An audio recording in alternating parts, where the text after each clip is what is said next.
And as you know, Secretary of State Mike Pompeo, he's now arrived in the Saudi kingdom as tensions continue to grow following the weekend attack of the Saudi Aramco oil facility. He's also expected to make a pit stop over at the United Arab Emirates, who these days appear to be drawing down their military bravado, pulling out of Yemen. So here to give us more analysis on all of this, former Pentagon official Mike Maloof. Mike, Pompeo is expected to sit with the Saudis to view what they purport to be evidence they say proves Iran was behind these attacks. If they have such evidence, Mike, why haven't they released it? Why are they only showing us satellite images of the damages? Well, if they're going to show items, debris, it conceivably could be Iranian. But so what? The Saudis have been using American jet fighters that they bought as well as bombs to bomb Yemen for years. So why wouldn't the Houthis return the compliment and bomb Saudi Arabia? That's what I'm seeing is occurring here, and they got the capability. One report I saw said there was a Scud in there. They have Scuds. They know how to use them. And they know how to use, and they have increased production. Yahya Sari, I think is his name, out of Yemen, a spokesman for the Interior Ministry, said that they had this capability. They were making about 10 drones a day, and that they intended to now take over 500 square kilometers of Saudi territory, and they're receiving help from within the Kingdom of Saudi Arabia, wow, as well as from members of the royal family. Interesting. Well, so there is internal, and it's not coming necessarily. It's a big family, but it's not coming from the Shia who occupy that area of the oil-producing area.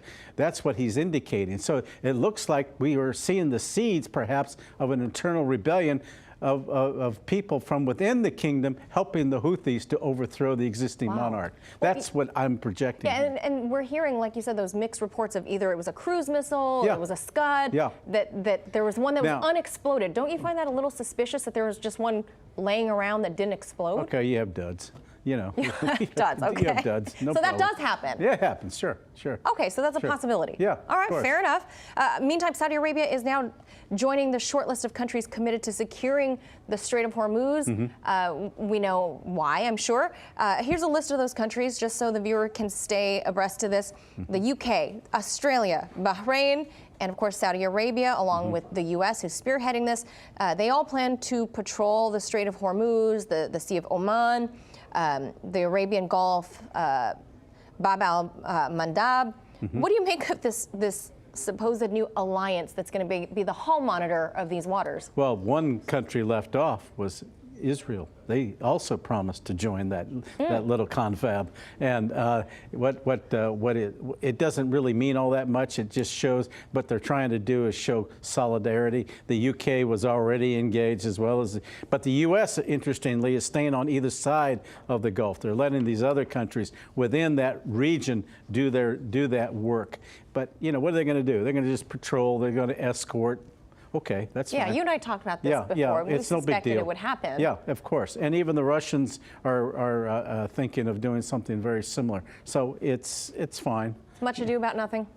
Basically. Basically. It looks like you're doing something, but the trigger point could be either Israel, or if the Saudis start acting up and start becoming more aggressive, in their ship activities. Now, it's also being reported that the Saudi Crown Prince, MBS, spoke with Russian President Vladimir Putin, where the Kremlin says that he told MBS that he should first do a thorough and objective investigation into these oil attacks.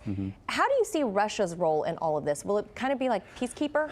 Well, that's their ultimate design. They published a policy approach that they wanted to take for the region, and they're trying to appear to be the adults in the room, if you will. And they are cautioning, as is China, by the way, for everybody just to take a deep, deep breath and relax.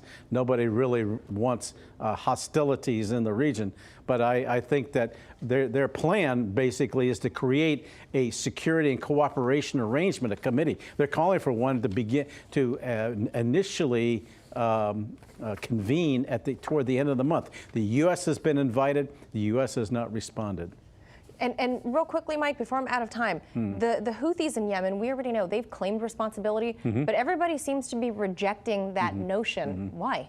Well, because they can't believe the Houthis have that capability, and the Houthis are upset that people can't believe they do have that capability, but they do.